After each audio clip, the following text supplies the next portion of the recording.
কিছু শূন্যতা প্রকাশের কোনো ভাষা থাকে না। জীবন মানুষকে যখন যা দেয়, কখনো কখনো অসহায়ের মতো তাই মেনে নিতে হয়। সত্যিকারের ভালোবাসা তো সেটাই, যেখানে দূরে থাকা সত্ত্বেও প্রতিটা মুহূর্তে শুধু তার কথাই মনে পড়ে। ভালোবাসার জগতে যদি প্রাপ্তি বলে কিছু থেকে থাকে, তবে তার নাম বেদনা। রবীন্দ্রনাথ ঠাকুর।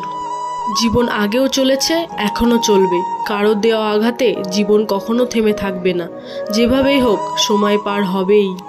সম্মান করতে হলে সেই মানুষকে করো যে খারাপ সময়ে তোমাকে সাহায্য করেছিল।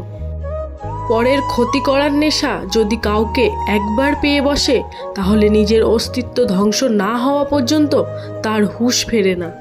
মানুষের বহুরূপী ছলনার আচরণ শুরুতেই চেনা যায় না বলেই বেঈমান মানুষেরা দিব্য দুর্বলতার সুযোগ নিয়ে আঘাত করে ফেলে।